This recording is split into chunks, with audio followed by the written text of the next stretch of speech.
কৃষ্ণা, শর্তিলা একাদশী কবে পড়েছে 2025 সালে? কোন দিন পালিত হবে মাঘ মাসের কৃষ্ণপক্ষের একাদশী শর্তিলা একাদশী?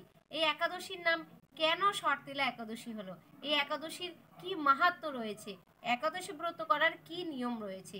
কিভাবে একাদশী ব্রত করতে হয়?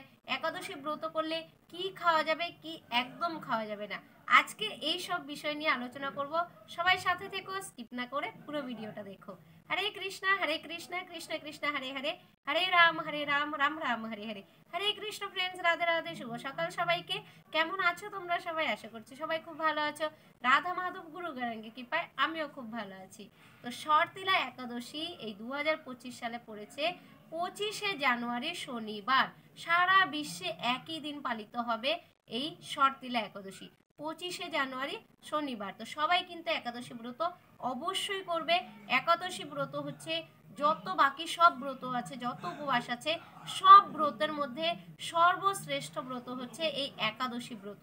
একাদশী তিথি হচ্ছে ভগবানের সব থেকে প্রিয় তিথি, মাধব তিথি। তাই ভক্তিবিনোদ ঠাকুর বলেছেন মাধব তিথি যতনে পালন করি। তো এই ব্রত আমাদের সবার অবশ্যই করণীয়।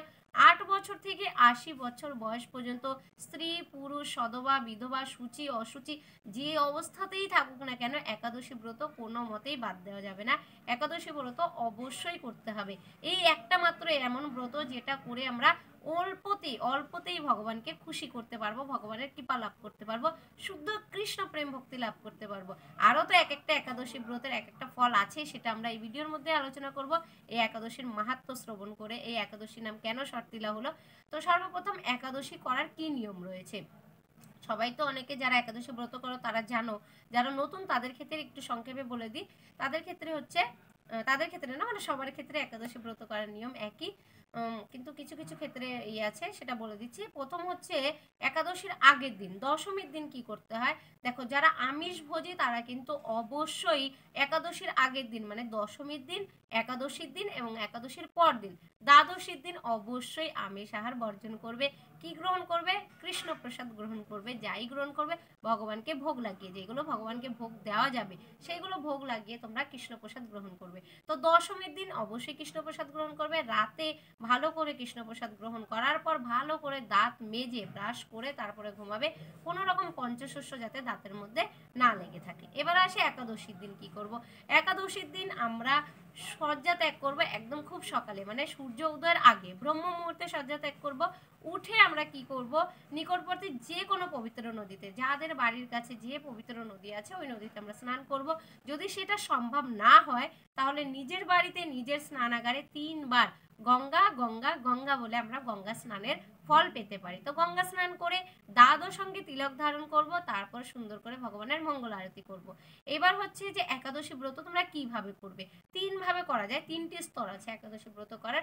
প্রথম স্তর হচ্ছে নির্জলা। যারা নির্জলা পারবে অবশ্যই নির্জলা করবে, কিন্তু যারা নির্জলা থাকতে পারবে না তারা সজলা করতে পারো, মানে জল আর ফল নিতে পারো। যারা সেটাও পারবে না, যেমন যারা ডায়াবেটিসের পেশেন্ট রয়েছে, মানে অন্য অন্য রোগে আক্রান্ত, নানা রকম শারীরিক সমস্যা থাকতেই পারে, তো তাদের ক্ষেত্রে যারা না খেয়ে থাকতে পারে না তারা তৃতীয় স্তরটা করতে পারো। সেটা হচ্ছে জল নিতে পারবে, ফল নিতে পারবে, আর কিছু সবজি নিতে পারবে।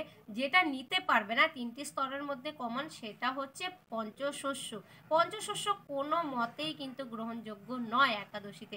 পঞ্চশস্য কি কি? পঞ্চশস্য হচ্ছে ধান, যব, ভুট্টা, শস্য জাতীয়, ডাল জাতীয় এই জিনিসগুলো, সয়াবিন, ঠিক আছে, সর্ষের তেল, এই জিনিসগুলো তোমরা কোনো মতেই গ্রহণ করতে পারবে না। অনেকে একাদশী দিন রুটি খায়, লুচি খায়, রাইস খেলে নাকি দোষ, তো একদমই না। রাইসটা যেমন ধান শস্য, লুচিটা যেই ময়দাটা হচ্ছে সেটা কিন্তু গম শস্যের মধ্যে পড়ছে, তো পঞ্চশস্যই হচ্ছে।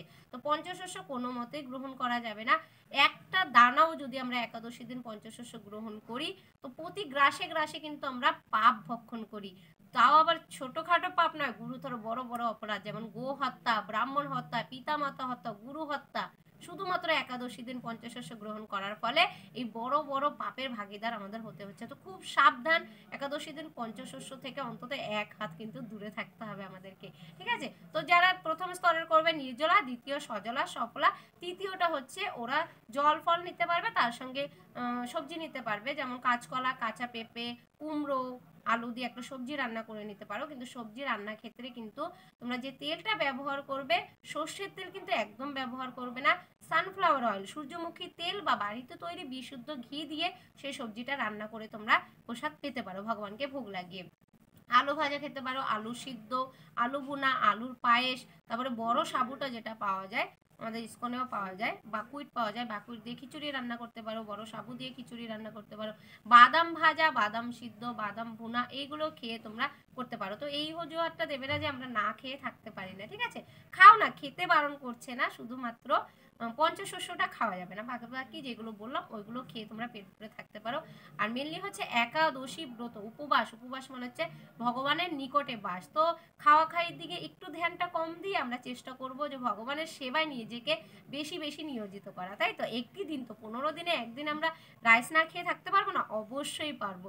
আরও পারছে না, স্কুলের ছোট ছোট বাচ্চারা পর্যন্ত একাদশী ব্রত করে, তো ওরা করলে আমরা কেন পারবো না? অবশ্যই পারবো, একবার চেষ্টা করেই তো দেখি, তাই না? তো সবার চেষ্টা করা উচিত, নিজেরও করা উচিত, নিজের আত্মীয় স্বজন বন্ধু বান্ধব যারা বোঝে না একাদশী ব্রত কতটা গুরুত্বপূর্ণ আমাদের জীবনে, তো তাদেরকে বোঝানো উচিত, আমাদের প্রচার করা উচিত।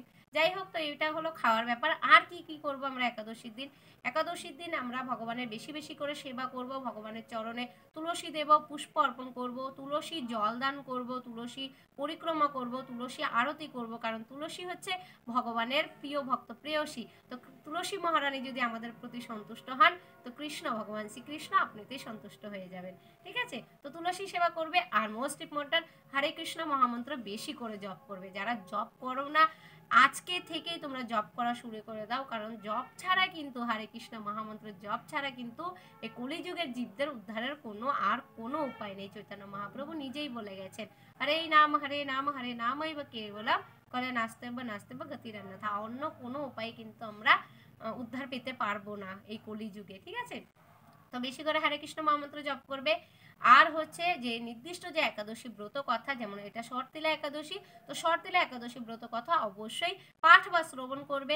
তারই সঙ্গে ভগবানের মুখনিঃসৃত বাণী যে ভগবদ গীতা যথাযথ সেটা পাঠ করতে পারো, ভাগবতম পাঠ করতে পারো, লীলা পুরুষোত্তম শ্রীকৃষ্ণ গ্রন্থ পাঠ করতে পারো। মোটামুটি চেষ্টা করতে হবে সারাদিন অন্য কোনো কাজে আমরা সময় নষ্ট করব না। অন্য অন্য দিন তো আমরা নানা রকমের কাজে ব্যস্ত থাকি, তো 15 দিনে একটা দিন যে একাদশী ব্রত আমরা করছি, সেই ব্রতটার সাকসেসফুলের জন্য আমাদের অবশ্যই ভগবানের সেবায় নিজেকে নিয়োজিত করতে হবে, তাই তো। তো এইভাবে সারাদিনটা কাটাবে। আর হচ্ছে পরনিন্দা পরচর্চা একদমই করবে না এই দিন, ঠিক আছে। যেই সময়টা লোকের কথা বলবো ততক্ষণে আমরা ভগবানের কথা নিয়ে আলোচনা করি, ভগবানও সন্তুষ্ট হবেন আর আমাদের উপরে কৃপা করবেন, আমাদেরও মঙ্গল হবে, তাই তো। তো আশা করছি তোমরা সবাই একাদশী ব্রত অবশ্যই পালন করবে। তো আর যদি কারো কোনো ডাউট থাকে কমেন্ট করে দিয়ে আমি রিপ্লাই দিয়ে দেবো, ঠিক আছে। তো চলো এখন আমরা একাদশী ব্রত কথা পাঠ করি, মানে আমি পাঠ করছি, তোমরা শ্রবণ করো। আর তোমাদের কাছে যদি একাদশী মাহাত্ম্য এই গ্রন্থটা থাকে তাহলে তোমরা সেটা আমার সাথে নিয়ে নিয়ে পাঠ করো। এই হচ্ছে সেই গ্রন্থ। আমাদের বছরে যতগুলো একাদশী আছে সব একাদশীর কিন্তু আলাদা আলাদা মাহাত্ম্য থাকে। তো এটার মধ্যে প্রত্যেকটা একাদশীর মাহাত্ম্য কথা দেওয়া আছে। তো তোমাদের কাছে যদি থাকে বের করে না থাকলে নিকটবর্তী ইস্কন মন্দির থেকে তোমরা সংগ্রহ করতে পারো। বেশি কস্টলিও না, আই থিঙ্ক 35 না 40 এমন পরে। তো যাই হোক, তো আমি শর্তেলা একাদশী ব্রত কথা পাঠ করছি, তোমরা কিন্তু মন দিয়ে শ্রবণ করবে। তাহলে শর্তিলা একাদশী ব্রত কথা আমি পাঠ করছি, তোমরা শ্রবণ করো। শর্তিলা একাদশী ব্রত কথা। মাঘ মাসের কৃষ্ণপক্ষের শর্তিলা একাদশী মাহাত্ম্য ভবিষ্যোত্তর পুরাণে বর্ণিত আছে। যুধিষ্ঠির মহারাজ বললেন, হে জগন্নাথ, মাঘ মাসের কৃষ্ণপক্ষের একাদশী তিথির নাম কি, বিধি বা কি, এবং তার কি ফল সবিস্তারে বর্ণনা করুন। তদুত্তরে ভগবান বললেন, হে রাজন, এই একাদশী শর্তিলা নামে জগতে বিদিত। এক সময় দালভ্য ঋষি মুনিশ্রেষ্ঠ পুলস্তকে জিজ্ঞাসা করেন, মর্তলোকে মানুষেরা ব্রহ্মহত্যা, গোহত্যা, অন্যের সম্পদ হরণ আদি পাপ কর্ম দ্বারা নরকে গমন করে, যাতে তারা নরক গতি থেকে রক্ষা পায় তা যথাযথভাবে আমাকে উপদেশ করুন। অনায়াসে সাধন করা যায় এমন কোনো কাজের মাধ্যমে যদি তাদের এই পাপ থেকে উদ্ধারের কোনো উপায় থাকে তবে তা বলুন। ঋষি পুলস্ত বললেন, হে মহাভাগ, তুমি একটি গোপনীয় উত্তম বিষয়ের প্রশ্ন করেছ। মাঘ মাসে সূচি, জিতেন্দ্রীয়, কাম, ক্রোধ আদি শূন্য হয়ে স্নানের পর সর্বদেবেশ্বর শ্রীকৃষ্ণের পূজা করবে। পূজাতে কোনো বিঘ্ন ঘটলে কৃষ্ণ নাম স্মরণ করবে। রাত্রিতে অর্চনান্তে হোম করবে। তারপর চন্দন, অগুরু, কর্পূর ও শর্করা প্রভৃতি দ্বারা নৈবেদ্য প্রস্তুত করে ভগবানকে নিবেদন করবে। কুষ্মাণ্ড, নারকেল অথবা 100 গুবাক দিয়ে অর্ঘ্য প্রদান করবে। কৃষ্ণ কৃষ্ণ কৃপালস্তম গতিনাং গতির্ভব ইত্যাদি মন্ত্রে শ্রীকৃষ্ণের পূজা করতে হয়। কৃষ্ণ আমার প্রতি প্রীতি হন বলে যথাশক্তি ব্রাহ্মণকে জলপূর্ণ কলস, ছত্র, বস্ত্র, পাদুকা, গাভী ও তিল পাত্র দান করবে। স্নান দানাদি কার্যে কালো তিল অত্যন্ত শুভ। হে দ্বিজোত্তম, ওই প্রদত্ত তিল থেকে পুনরায় যে তিল উৎপন্ন হয় তত বছর ধরে দানকারী স্বর্গলোকে বাস করে। তিল দ্বারা স্নান, তিল শরীরে ধারণ, তিল জলে মিশিয়ে তা দিয়ে তর্পণ, তিল ভোজন এবং তিল দান, এই 6 প্রকার বিধানে সর্বপাপ বিনষ্ট হয়ে থাকে। এই জন্য এই একাদশীর নাম ষটতিলা। হে যুধিষ্ঠির, এক সময় নারদও এই ষটতিলা একাদশীর ফল ও ইতিহাস সম্পর্কে জানতে চাইলে যে কাহিনী আমি বলেছিলাম তা এখন তোমার কাছে বর্ণনা করছি। পুরাকালে মর্তলোকে এক ব্রাহ্মণী বাস করত। সে প্রত্যহ ব্রত আচরণ ও দেব পূজা পরায়ণা ছিল। উপবাস ক্রমে তার শরীর অত্যন্ত ক্ষীণ হয়ে গিয়েছিল। সেই মহাসতী ব্রাহ্মণী অন্যের কাছ থেকে দ্রব্য আদি গ্রহণ করে দেবতা, ব্রাহ্মণ, কুমারীদের ভক্তি ভরে দান করত, কিন্তু কখনো ভিক্ষুককে ভিক্ষাদান ও ব্রাহ্মণকে অন্নদান করেনি। এইভাবে বহু বছর অতিক্রান্ত হলো। আমি চিন্তা করলাম, কষ্টসাধ্য বিভিন্ন ব্রত করার ফলে এই ব্রাহ্মণীর শরীরটি শুকিয়ে যাচ্ছে। সে যথাযথভাবে বৈষ্ণবদের অর্চনা করেছে, কিন্তু তাদের পরিতৃপ্তির জন্য কখনো অন্নদান করেনি। তাই আমি একদিন কাপালিক রূপ ধারণ করে তামার পাত্র হাতে নিয়ে তার কাছে গিয়ে ভিক্ষা প্রার্থনা করলাম। ব্রাহ্মণী বলল, হে ব্রাহ্মণ, তুমি কোথা থেকে এসেছো, কোথায় যাবে তা আমাকে বলো। আমি বললাম, হে সুন্দরী, আমাকে ভিক্ষা দাও। তখন সে ক্রুদ্ধ হয়ে আমার পাত্রে একটি মাটির ঢেলা নিক্ষেপ করলো। তারপর আমি সেখান থেকে চলে গেলাম। বহুকাল পরে সেই ব্রাহ্মণী ব্রত প্রভাবে সশরীরে স্বর্গে গমন করলো। মাটির ঢেলা দানের ফলে একটি মনোরম গৃহ সে প্রাপ্ত হলো। কিন্তু হে নারদ, সেখানে কোনো ধান ও চাল কিছুই ছিল না। গৃহশূন্য দেখে মহাক্রোধে সে আমার কাছে এসে বলল, আমি ব্রত, কৃচ্ছ সাধন ও উপবাসের মাধ্যমে নারায়ণের আরাধনা করেছি। এখন হে জনার্দন, আমার গৃহে কিছুই দেখছি না কেন? হে নারদ, তখন আমি তাকে বললাম, তুমি নিজ গৃহে দরজা বন্ধ করে বসে থাকো। মর্তলোকের মানবী সশরীরে স্বর্গে এসেছে শুনে দেবতাদের পত্নীরা তোমাকে দেখতে আসবে, কিন্তু তুমি দরজা খুলবে না। তুমি তাদের কাছে ষটতিলা ব্রতের পুণ্য ফল প্রার্থনা করবে। যদি তারা সেই ফল প্রদানে রাজি হয় তবেই দরজা খুলবে। এরপর দেবপত্নীরা সেখানে এসে তার দর্শন প্রার্থনা করলো। ষটতিলা ব্রতের ফল পেলেই কেবল সেই মানবী দর্শন দেবেন জেনে তাদের মধ্যে এক দেবপত্নী তার ষটতিলা ব্রতজনিত পুণ্য ফল তাকে প্রদান করলো। তখন সেই ব্রাহ্মণী দিব্য কান্তি বিশিষ্টা হলো এবং তার গৃহ ধনধান্যে ভরে গেল। দ্বার উদ্ঘাটন করলে দেবপত্নীরা তাকে দর্শন করে বিস্মিত হলেন। হে নারদ, অতিরিক্ত বিষয় বাসনা করা উচিত নয়। বিত্ত স্বার্থ অকর্তব্য। নিজ সাধ্য মতো তিল, বস্ত্র ও অন্ন দান করবে। ষটতিলা ব্রতের প্রভাবে দারিদ্রতা, শারীরিক কষ্ট, দুর্ভাগ্য প্রভৃতি বিনষ্ট হয়। এই বিধি অনুসারে তিল দান করলে মানুষ অনায়াসে সমস্ত পাপ থেকে মুক্ত হয়। হরি বল। জয় শ্রী শ্রী ষটতিলা একাদশী ব্রত কথা কি জয়। তো তিল দানের কত মাহাত্ম্য আমরা জানতে পারলাম। তার জন্য আমাদের সবসময় চেষ্টা করা উচিত শুধু যে এই একাদশী ব্রত কথা শ্রবণ করে তা নয়, সব ক্ষেত্রেই আমাদের কোনো পবিত্র তিথিতে, কোনো পুজোতে আমাদের অবশ্যই শুদ্ধ বৈষ্ণবকে বা শুদ্ধ ব্রাহ্মণকে কিছু না কিছু নিজের সামর্থ্য অনুযায়ী দান করা উচিত।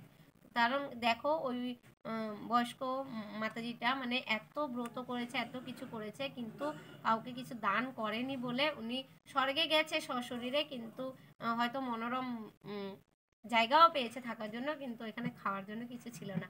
তাই আমাদের সামর্থ্য অনুযায়ী যার যেমন সামর্থ্য, একজন ব্রাহ্মণকে, দুজন ব্রাহ্মণকে মাঝে মাঝে ভোজন করানো উচিত, কিছু দান করা উচিত নিজের সামর্থ্য অনুযায়ী। কিন্তু হ্যাঁ, অবশ্যই তার আগে বিচার করে নেওয়া উচিত যে সে শুদ্ধ বৈষ্ণব কিনা, সে ভগবানের বিধি অনুসারে জীবনযাপন করছে কিনা, তাই না? কারণ দান সঠিক পাত্রে করা উচিত, অথবা ওটা নয়তোবা ওটা ছাইতে সেই কি যেন ছাইয়ে ঘি ঢালার মতো হয়ে যাবে, তাই না? তাই আমাদের বিচার করে দান করা উচিত যে আমার দানটা সঠিক পাত্রে যাচ্ছে কি না। কারণ আমি কাউকে 10 টাকা দিলাম, কোনো ব্রাহ্মণকেই দিলাম যে এ নিন আমার সামর্থ্য অনুযায়ী আমি 10 টাকা আপনাকে দান করলাম, সেই 10 টাকা দিয়ে হয়তো আরও 10জন গৃহস্থরা 10 টাকা দিল, সেই টাকা দিয়ে মাছ, মাংস, ডিম এগুলো ইত্যাদি কেনাকাটা করে ওগুলো রান্না করে খাচ্ছে, তাহলে উনি তো সেটা দিয়ে ওনার তো যা হলো হলো, তার সঙ্গে আমাদের দানটা পুরো বৃথা গেল, তাই না? তার জন্য বিচার করে দেখবেন যে সেই যে টাকাটা আমি যেখানে দান দিচ্ছি সে কি আদৌ ভগবানের সেবায় লাগাচ্ছে সেই টাকাটা। তো এটা বিচার করে আমাদের দান করা উচিত। যাই হোক, তো একাদশী ব্রত কথা চলছিল, তো আমরা অবশ্যই একাদশী ব্রত করব। তো আশা করছি তোমরাও সবাই করবে, নিজেও করবে, নিজের আত্মীয় স্বজন, বন্ধু বান্ধব সবাইকে উৎসাহিত করবে একাদশী ব্রত করার জন্য। তো আজকের ভিডিও এখানে শেষ করছি। ভালো লাগলে লাইক, শেয়ার, কমেন্ট করে পাশে থেকো। দেখা হচ্ছে পরে নেক্সট ভিডিওতে। হরে কৃষ্ণা, রাধে রাধে। সবাই ভালো থাকবে, সুস্থ থাকবে, কৃষ্ণ ভাবনাময় হয়ে থাকবে। হরি বল, রাধে রাধে।